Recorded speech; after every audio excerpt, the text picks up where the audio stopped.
DNA मित्रों, अब हम धुरंधर के एक स्पेशल किरदार का विश्लेषण करेंगे। बड़े बड़े सितारों की स्टार कास्ट वाली इस फिल्म में अपनी रिलीज के पहले 10 दिनों में ही 500 करोड़ से ज्यादा कमा लिए। लेकिन आज हम इस फिल्म के बिजनेस की बात नहीं करेंगे। प्राइम टाइम की हमारी अगली कवर स्टोरी जुड़ी है भारत के उन दुश्मनों से जिनको पहली बार फिल्मी पर्दे पर एक्सपोज किया गया है।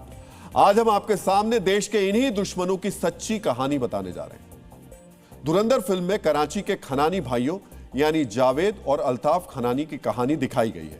ये खनानी बंधु काल्पनिक किरदार नहीं है, बल्कि ये पाकिस्तानी खुफिया एजेंसी आईएसआई के जीते जागते प्यादे थे। ये खनानी बंधु ही थे जिन्होंने बड़े पैमाने पर फर्जी भारतीय करेंसी छापकर सालों तक भारतीय अर्थव्यवस्था को नुकसान पहुंचाने की कोशिश की थी। इन भाइयों को आईएसआई के लोग अपना शैडो बैंकर यानी छिपा हुआ बैंकर कहते थे। ये दोनों भाई न सिर्फ फर्जी करेंसी नोट छापते थे, बल्कि उन्हें नेपाल और कतर जैसे देशों के जरिए भारत भेजते थे। फर्जी करेंसी के इस रैकेट से आने वाला पैसा लश्कर और जैश जैसे आतंकी गुटों को भेजा जाता था। हैरानी की बात है ना, देश को नुकसान पहुंचाने की साजिश करने वालों की पहली बार फिल्म के जरिए एक्सपोज किया गया। ये खनानी भाई इतने शातिर थे कि उनके छापे गए नकली नोट और असली नोट में फर्क करना काफी मुश्किल होता था। इसी वजह से ये पाकिस्तानी खुफिया एजेंसी आईएसआई की आंखों के तारे थे। फर्जीवाड़े के ये खिलाड़ी यानी खनानी बंधु बहुत चालाक थे। ये दोनों अधिकतर छोटी वैल्यू के नोट ही छापते थे, यानी कि अधिकतर 50, 100 और 500 रुपए के फर्जी नोट छापे जाते थे ताकि उनके एजेंट्स के लिए इन फर्जी नोटों को बाजार में खपाना आसान हो। फिल्म धुरंधर में जिन खनानी बंधुओं की सच्चाई दिखाई गई है, अगर उनकी कारस्तानी का पूरा बही खाता देखेंगे तो आप भी हैरान रह जाएंगे। एक अनुमान के मुताबिक कराची में बैठे भारत के ये दुश्मन शुरुआती दौर में हर साल 500 से लेकर 700 करोड़ मूल्य के फर्जी नोट छापते थे। भारतीय खुफिया एजेंसियों के मुताबिक इस दौरान खनानी बंधुओं ने तकरीबन 47 करोड़ के मूल्य की फर्जी नोट भारतीय बाजार में खपाने की कोशिश की।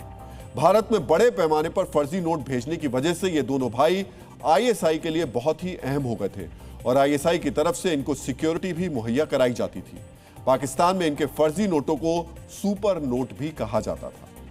फेक करेंसी के किंगपिन यानी जावेद खनानी पर पाकिस्तानी सिस्टम कितना मेहरबान था, इससे जुड़े प्रमाण भी हम आपको दिखाएंगे। लेकिन उससे पहले आपको यह समझना चाहिए कि आखिर पाकिस्तान भारत में फर्जी नोट क्यों भेजता था और किस तरह फर्जी नोट का सिंडिकेट चलता था।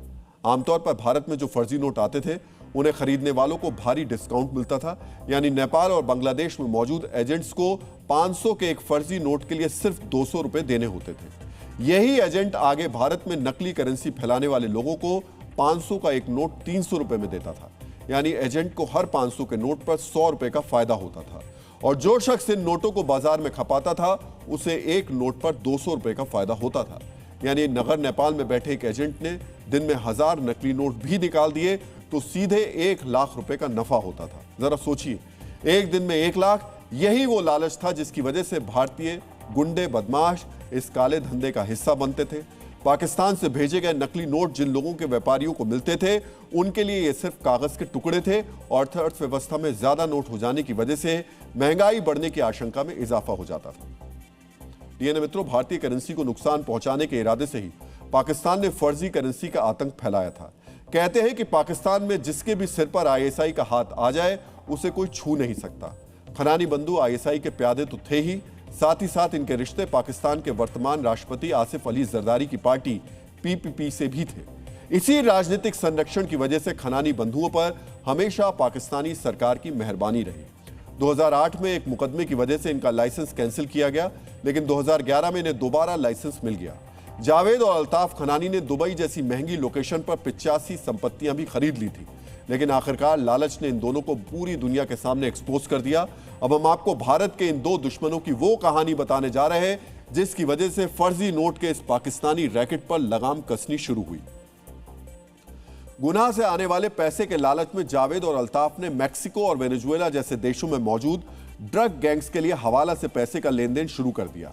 कहा जाता है कि इन ड्रग कार्टेल्स यानी गिरोह के लिए ये भाई हर साल 14 से 16 बिलियन डॉलर का पैसा इधर से उधर करते थे। इसी करतूत की वजह से अमेरिकी एजेंसियों की नजर खनानी बंधुओं पर पड़ी और 2016 में अमेरिकी एजेंसियों ने अल्ताफ को पकड़ लिया। अल्ताफ खनानी को अमेरिका ने 68 महीनों तक जेल में रहने की सजा दे दी। इसी साल यानी 2016 में एक और बड़ा कदम उठाया गया। भारत की सरकार ने नोटबंदी कर दी, जिसकी वजह से खनानी बंधुओं के फर्जी नोट वाले रैकेट की कमर टूट गई। खनानी भाइयों के जो फर्जी नोट भारत में मौजूद थे, उनकी कीमत रद्दी के कागज से ज्यादा नहीं रह गई। पाकिस्तान में नकली नोटों का जो जखीरा था, वो भी किसी काम का नहीं रह गया। अल्ताफ खनानी को अमेरिका ने सलाखों के पीछे डाल दिया और नोटबंदी ने जावेद खनानी के फर्जीवाड़े पर पूरी तरीके से विराम लगा दिया। इन दो ठोस स्ट्राइक से आईएसआई के ये फर्जी ब्रदर्स और इनका नेटवर्क कभी उबर नहीं पाया। भारत में नोटबंदी के ठीक 26 दिन बाद यानी 4 दिसंबर 2016 को जावेद खनानी की संदिग्ध परिस्थितियों में मौत हो गई। वो कराची में एक निर्माणाधीन इमारत पर मौजूद था, जहां से वो अचानक नीचे गिर गया। इस घटना का कोई चश्मदीद या कोई सीसीटीवी वीडियो सामने नहीं आया, लेकिन कराची पुलिस ने अपनी एफआईआर में लिखा था कि जावेद खनानी ने सुसाइड किया था। कहा जाता है कि नोटबंदी से हुए नुकसान के चलते जावेद खनानी ने खुदकुशी की और उसकी मौत के साथ ही आईएसआई का फर्जी नोट का आतंक भी खत्म हो गया।